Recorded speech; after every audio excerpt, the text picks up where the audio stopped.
So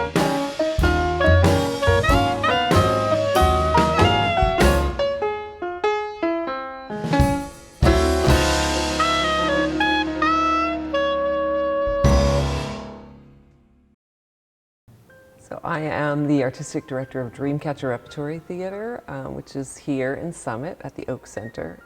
We've been here, this is our 8th year in this location, but it's our 25th year. I started the company when I was 29 and had been working in New York for several years and really felt like I wanted to have more control over the product and the way I worked and the people that I worked with. And so that's when we put together the company originally. And now, I kind of can't believe it's been around for as long as it has. And you know how difficult it is for a nonprofit to survive and an arts organization to survive, but it has. And we're just very proud of being around this long and doing the work that we do. And being a part of the New Jersey art scene is really important to us. And so back when I was in elementary school, and I grew up in Elizabeth, New Jersey.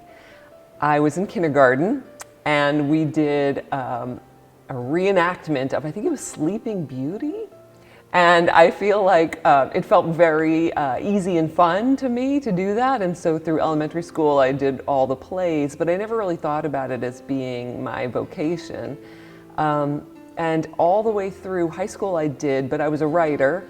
And I went to college for writing. I went to Yale for writing and couldn't keep away from auditioning, could not stay away. So after the first year, I thought maybe I would double major in English and theater studies. And then it just became clear to me that I had to have more theater in my life and became a theater major for the rest of my time at Yale.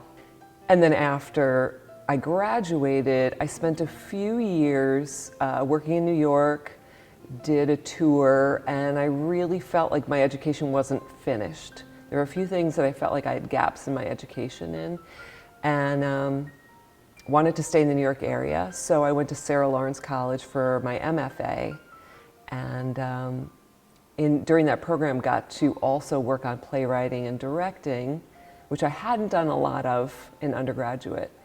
And then after graduating there was when I started to really see myself as someone who wanted to make theater and not just participate in it, but actually to make it.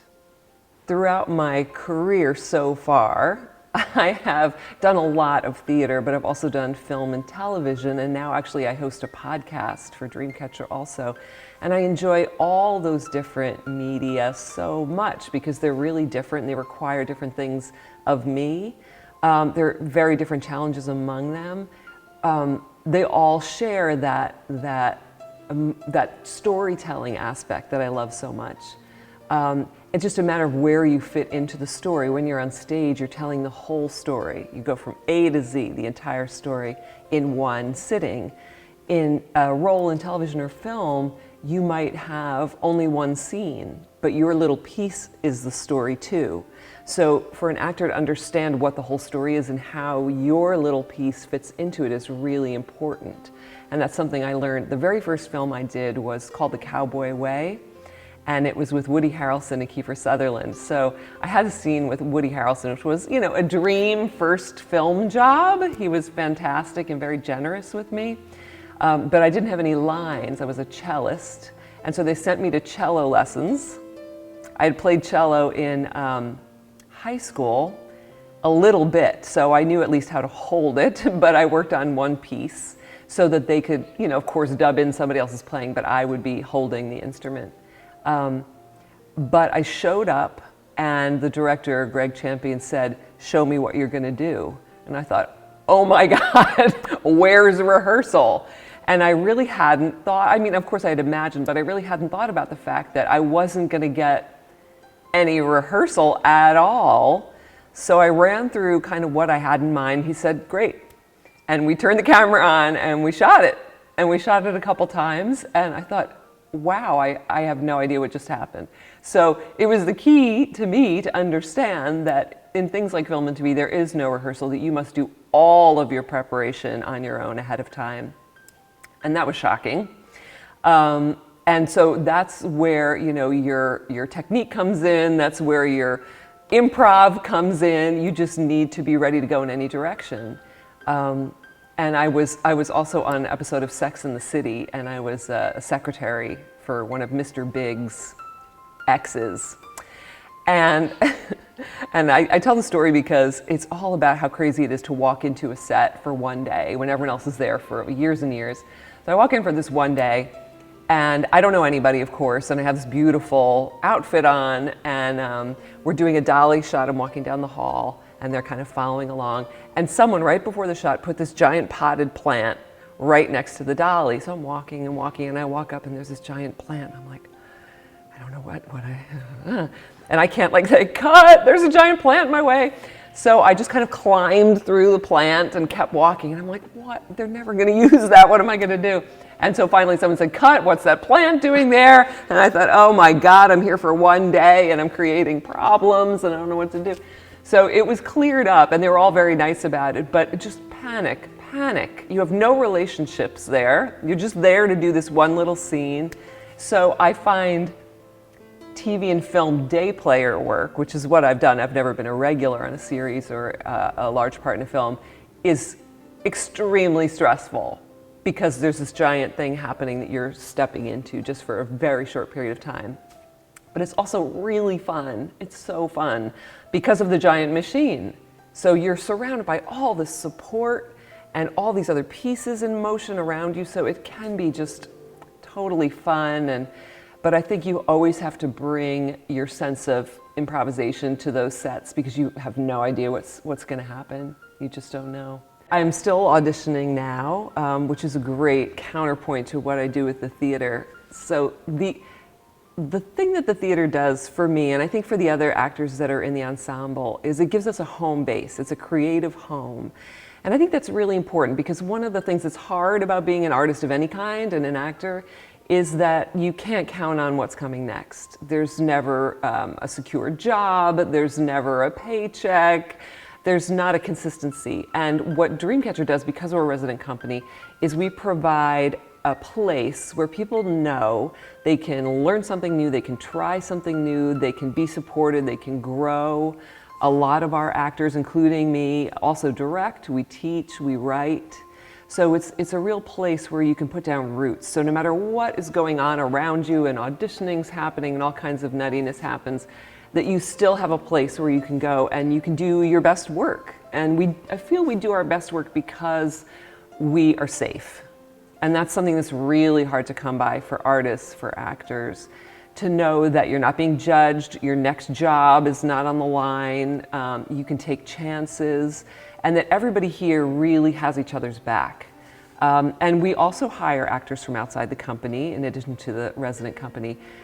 And we make sure that those are also people who are team players, who enjoy working in a really collaborative environment, because we really treasure and protect the culture that we have here, which is based on mutual respect, support, playfulness, fun, all those things you can only do when you really feel taken care of.